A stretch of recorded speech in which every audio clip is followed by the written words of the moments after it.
Students, welcome to lecture number 38. So, we are slowly closing to complete this course, and in this lecture we are going to focus on material informatics, which I have started in the last lecture. So, let us look at it, what we can do further and how we can move ahead on this aspect.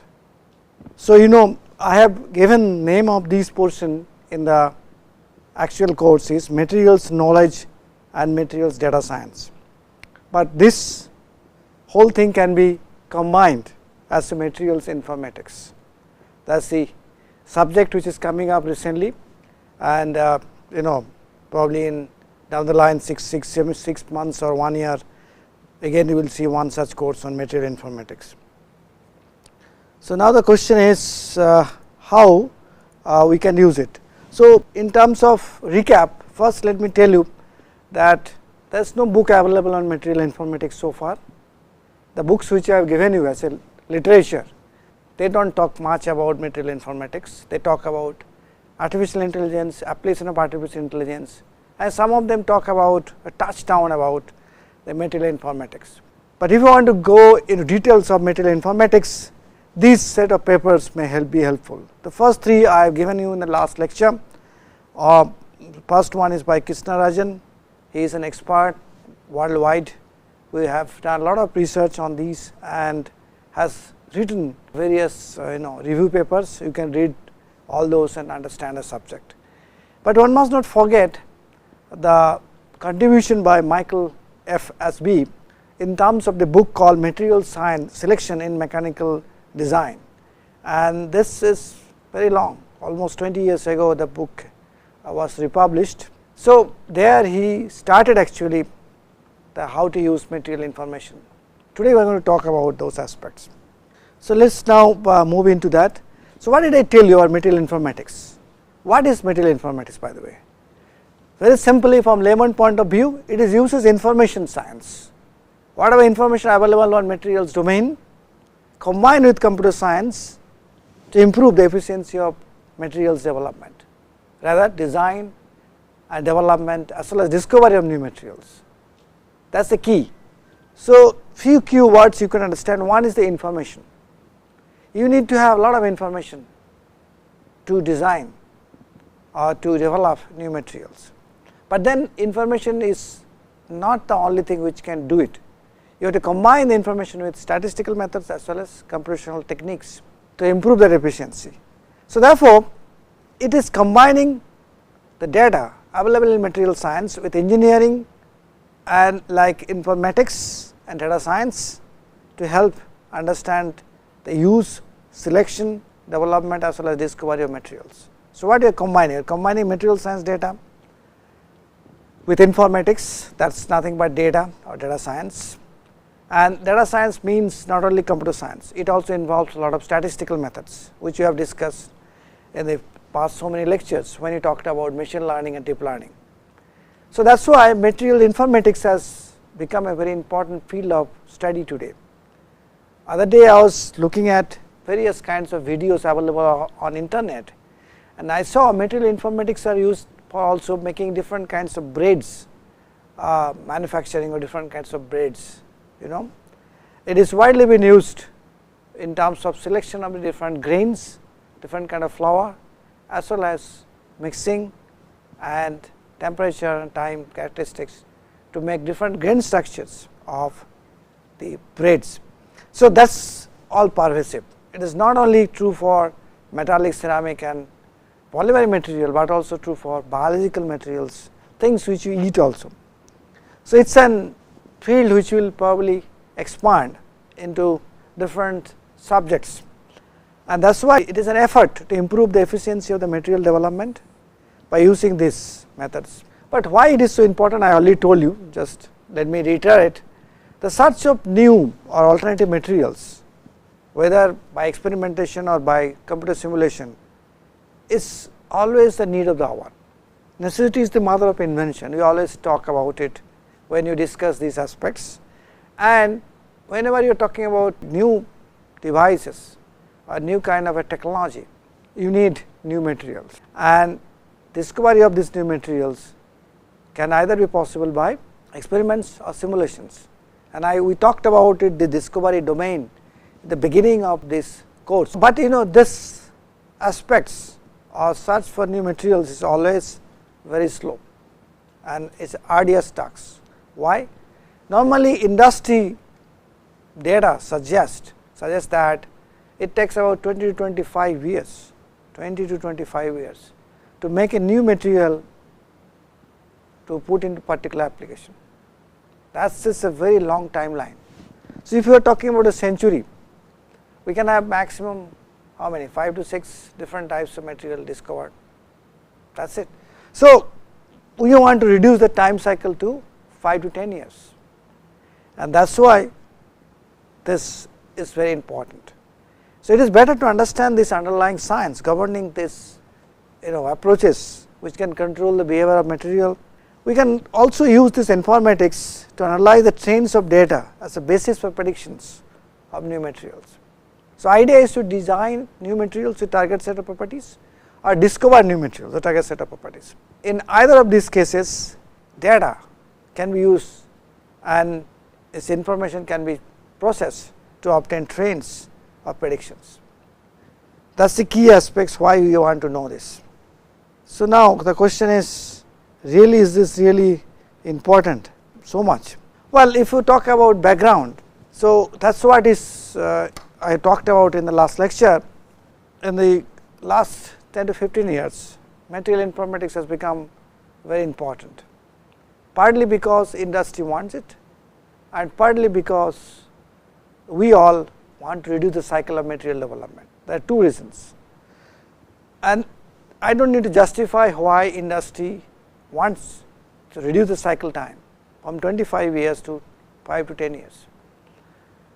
Obviously, the reason is to have a better technology given to the people, common man or common person for utilization.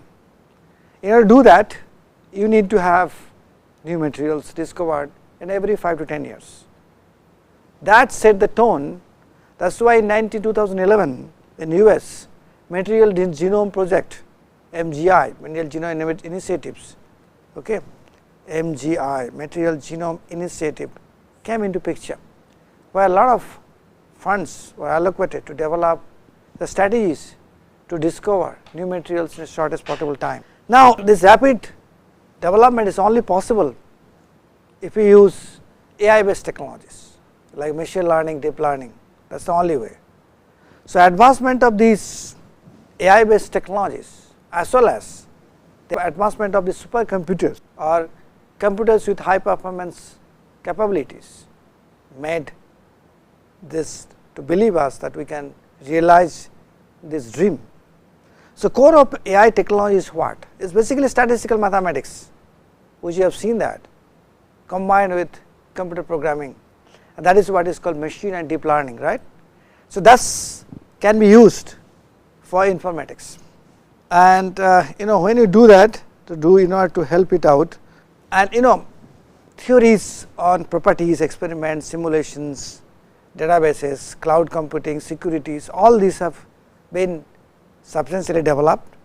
High performance supercomputers, large scale material science databases are also available. So, that is why material informatics is considered now very important for various countries. In US, actually here it has spent almost approximately $200 million to promote the material informatics as a part of material genome initiatives. I already talked about it. China and Europe talking about industry 4, Japan has also followed the trend. So, hence it is going to pick up, and that is why this subject is very important, and we need to be very cautiously following this. So, when we talk about material informatics, I gave the example of periodic table, right. All the elements present here are the base for our material discovery, that you have to understand. Now, if I have a palette of so many metals or materials, or rather so many elements, 110, and if I want to ask this question, I want to design a best hard magnet, how do I go for it? I want best means better than whatever available in the market. How do I go about it? Can I use available information to predict something new? That is the question we always ask. but traditionally we material scientists are more inclined to do experiments or experiment based research in order to discover something new. So, in the process we lose or we spend a lot of time and to do that. Now, the question is, can I reduce this number of experiments in order to discover new high performance hard magnets? Answer is yes. By choosing choosing the material informatics as a tool, we can do that. So, to give an idea, if I choose let us say iron, cobalt, nickel, these are its important magnets, or rare earths like samarium, neodymium, or the praseodymium, neodymium, samarium, europium, gadolinium, all these things, they are all rare earth metals, and combine them in a nice way to create the high performance, base performing, or whatever you say, hard magnet. You have a lot of choice, and you can make that combination possible by using the any statistical tools. So, once you do that, then you will find you have an unlimited number of choices of compositions. And now, if I want to do experiments of all these choices, it is going to take me ages. Even may not be possible for one person to complete the experiments in their whole lifetime. So, can we use data science to reduce the number of experiments, so that we hit our target in the nearest possible time? That is what actually material informatics does. It is not only for magnets, it can be for any applications, whether you are talking about high temperature materials, we are talking about superalloy blades, next generation superalloy blades, whatever you are talking about it, can you achieve it? Answer is yes. So, that is something which you all are looking forward to do that. So, it requires material theory, processing, property measurements, computational techniques, characterization, atomistic modeling, continuum modeling. You have to develop or design new materials. So, how we can fuse the data from one to other? As you see here, you have starting from materials development to system design.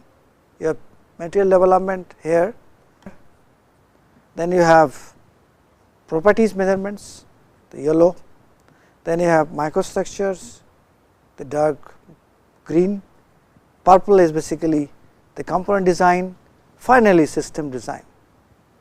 So, all this requires, all these are required in order to make a component starting from a material.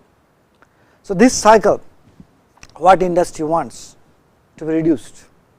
So, hence you need to fuse, you need to do data fusion through these through these steps. That is the only possible to achieve the target. So, information technology platforms use large scale databases. First thing you understand, it has to use large scale databases, appropriate informations, or you can also have data warehousing. In warehouses we keep lot of objects, right? All the railway has warehouses, in the airports you have warehouses. So, we can also think of having data warehouses, and these databases and data warehouses will be our source of informations. We can use this data for scientific visualization. Scientists like you can take this data and make plots and visualize in different ways. Not only that, one can also do data mining. You can actually mine the data from the existing literature and then do all kinds of analysis like visualizations or train analysis, and also we have to think about how we can make remote access possible or distributed computing possible across the globe. Because if you are only using by yourself, you may be biased or you may be doing only one way. So, that is why you need to expand it, so that others can also contribute. The idea is to have more remote access, more distributed computing, so that data can be accessed easily. But at the fundamental level, you have to have a good idea about materials theory, processing, properties, as well as all kinds of characterizations, modeling, and all these tools. The knowledge discovery in databases, that is what we call it, knowledge discovery, and data mining is an interdisciplinary field, and it is emerging from statistics, machine learning, deep learning, databases, parallel distributed computing. So, therefore, this provides material informatics provides a unique tool to integrate this scientific information with the theory of material discovery. That is the key aspects, right. So, this is probably a tool actually, and we all look forward to new tools, whether you are talking about ChatGPT or you are talking about any other tool. That tool is what is AI tool is what is important for you to discover, and that is something which all of us needs to look into in a very serious manner. So, goal of data mining is extracting information or knowledge from the massive databases. When you have large databases, how to extract information, that is the goal of data mining. We will discuss more about that in the next lecture. We can also discover new patterns or building models from the given datasets. Many times when you are generalizing data, you may be biased to look at only a certain type of patterns, but it is important to do all kinds of patterns or new patterns which can give you better insight into the characteristic of the data. We can take advantage of these recent advantages, recent advances in data mining also. Data mining is a field which is evolving, and therefore, we can always use the recent advances and apply them to the state of the art computational and experimental approaches for the material discovery. So, all these are possible in today's world. So, we will talk about each of these things in a detailed manner, do not go away. So, but what constitutes this data? Are they enough? Well, data science, material science, as we talked about yesterday in the last lecture, they fall in two broad categories. One, data set for a given material behavior like properties, the mechanical, physical, functional properties. That is the one type of data. And second type of data sets is related to intrinsic informations like chemical characteristics of material, for example, thermodynamic data sets. We know that thermodynamic databases are very common to material scientists. So, these two are the major databases available in front of us. In addition, we also have a database called crystallographic databases. So, how conventional type is different, or material informatics is rather different from the conventional type. Let us talk about a little bit on that. In conventional type, we always set targets on new performance of the new materials which you want to discover. And then what you do, once you set the target properties, set of properties, remember we talked about inverse design and all these aspects at the beginning also. So, we set the target properties or target performance of the new materials, then what do? We do technological survey. So, technological survey means survey of similar development cases anywhere in the world. There may be some work has been done, whether there is, we can find out similar development cases also not. Let us talk about Russians, they might have discovered many new things, and we take them also do reverse engineering. That is something like a new or similar cases of technological survey. Once you do that, then you understand how we could go ahead. So, designing material with the experience and intuitions then become very important. So, therefore, material design depends on your intuition, not based on your science or data. So, once you understood or once you applied your intuitions to this work, then you can also do simulations for some suitable number of candidates if you want. By the way, that is the question I am asking in conventional study. If you want, most of the people may not want to do that. They will like to do experiments in reverse engineering also. So, then once you are successful in that, then you do some kind of prototyping or measurements of properties or evaluations to all the candidate materials which you think may be satisfying the set target of properties. This is what we do in conventional systems. And material informatics, we follow a different route. Obviously, we set the target performance or target set of properties, but then we do not do survey of the similar development cases. What we do is selection of candidates material by using AI tools or by using information science. We can also do simulations of the selected materials which we think may be satisfying the target set of properties. And finally, we reduce the number of experiments substantially and synthesize those ones which you think may be useful. And therefore, performance evaluation of only selected material candidates can be done. So, therefore, we can reduce this part, survey, design materials with experience and intuitions, all these things are gone, because that is what is to take a lot of time, and intuition can vary from me to you or you to me or somebody else. So, hence it shortens the development cycle, that is the first thing. It can also reduce the development cost, and it can also give you discovery of unknown materials which has been discovered so far, which you can hit actually jackpot. So, that is the main difference between conventional type versus or material informatics versus conventional types. Okay. I should have been put material informatics on the left side, but that is okay. You can always compare left to the right or right to the left, right. So, this is the key aspects of material informatics. So, what do you do in material informatics? First, obviously, I told you, right, I have convinced you the data are important. You have to have data sets or databases, and data can be obtained from simulations, digital libraries.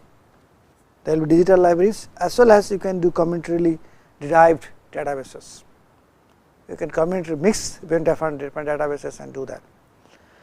Then once you get the databases, you need to do a lot of analysis to find correlations. One of the major things is PCA, principal component analysis, which we have already learned, but we will learn more on this course. You can also do partial least state squares or latent variables analysis, associated mining or SVM also. SVM we have already discussed about it, right. So, we will talk about all these techniques in the next class about PCA or PLS or associated mining, all these things.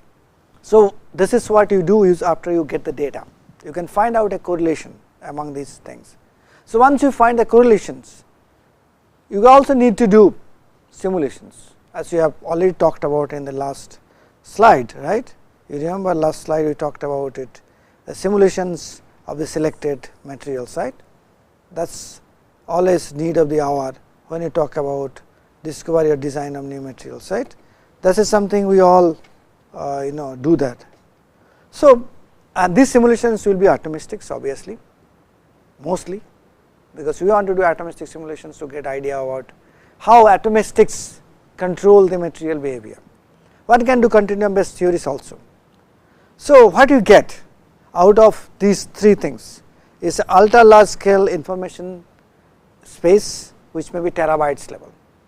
1 terabytes is 1 TB is 10 to the power 3 GB, right, gigabytes. So, that is it, we are talking about terabyte space and of data and analysis. So, that is why you need to handle these kind of things using a supercomputer. And these things together, data with correlation and theory means simulation, atomistic simulation or continuum simulations, together can provide you knowledge base, and knowledge base is what is important for discovery and design of materials. So, this basically what you get, this is what is in a nutshell what material informatics does. Take the data, find the correlation, do some simulation to reduce the number of experiments, and then do the experiments to have to find out your calculations are correct or not. All together information based material design actually uses these concepts. So, this is you have to remember always that how we can do it. Sometime back 2023, Organ, which is one of the pioneer of KANPUR, he wrote a paper in this paper actually. There he talked about it, how to integrate material design methods with material genome initiatives as well as ICME, integrated computational materials engineering. Material design, I hope you understand, we have to design new materials with target set of properties, and material genome initiatives is to reduce the cycle time of material development. ICME is one which can integrate material information systems. They can integrate the material properties, processing, developments as well as component built up, everything together. That is why it is called integrated computational materials engineering. Engineering because it is developing a component of prototyping. So, Organ talked about it how for the last 10 years the material informatics has been changing the landscape of material design by taking care of all these aspects in a nutshell. And how it is done? Well, as you know, this design a material is a complex process. I think you, by the time you have understood already, right, because of the correlation between structure and properties are very complex. I think you must have seen my first 10 lectures, what I discussed, first 15 lectures what you talked about it, how to correlate structure properties and processing conditions. So, you may have many alloy elements, many crystal structures or phases. Microstructure will consist of multiple phases, so you have interfaces. It can be hierarchical structures, hierarchical different length scales possible. Some are micron size grains, some are nano size grains, and then you have atomic, micro, nano, macro features already there. You have atomic scale to nanostructures to microstructures to macrostructures. The length scale issues we talked about is already there. That makes the life of material scientist very challenging, because this is a complex problem. Now, dynamics of structure properties changing during synthesis, processing, application. Not only that, many times we don't, nowadays we cannot throw even an object after its use. That may be not possible after some time, because that may be illegal. So, you have to do recycling of that. So, in all these stages, synthesis, processing, use and after use, the structure properties change, dynamically change, right, or they change, they are dynamic. So, that is why you need many different types of informations, like experiments need to provide phase diagrams, phase transformations, property estimations, theories need to provide us ab initio calculations using DFT, KANPUR, dislocation dynamics, etc. We can also use empirical rules and sometimes guesses. We are good at guesses, right, or any other information. That is what is called proto-data according to Argon. That provides the proto-data. So, you have a problems which is very complex and you need to gather data from different things, that is called proto-data. So, that is something which I think you are all thinking how to go about it. So, now in this proto-data what all available? Well, that is what is we are talking about it. First thing is you need to have a phase diagrams data, because you are making different elements mixing together, how they are interacting, that will provide you phase diagrams. Phase diagram will include stable and metastable phases. Various types of sectional projections in multi-component systems are required. Different types of quantities on the axis are also required. And then you need to have a thermochemistry, like heat capacities, heats of transformations, chemical activities, voltage in batteries, driving force per non-equilibrium states, etc., and even various thermophysical properties like bulk modulus, expansion, thermal expansion, all these things are required. That all together is what is called proto-data informations which you are talking about it. So, therefore, in a nutshell, if I have to put together everything, material databases has three parts. One, material behavior, which can talk about mechanical behavior, physical behavior or functional properties. Then you have a thermodynamic datasets, thermochemistry, specific heat, enthalpy, all these stuffs. And third one is the crystallography datasets. Remember in the last lecture, I told that these thermodynamic datasets and crystallography datasets can be merged, but normally we do not, right, because they are very massive. But when you talk about phases, every phase has a specific crystal structure. So, by the way, when you are talking about development of phases in thermodynamic data calculations, we are actually bringing the concept of crystals or crystallographic data sets, right. We are not talking about it. So, I am sorry about this is wrong. Okay, crystallographic data sets means you need information about the unit cells, lattice parameters, all these aspects. So, crystal structure of data of metals, alloys, inorganic materials, thermodynamic data sets consist of fundamental thermophysical information in terms of heat capacity and calorimetry, they are all required. So, this is the base of information. Let me stop here, we will come back how we can get these different data sets in the next part of the lecture.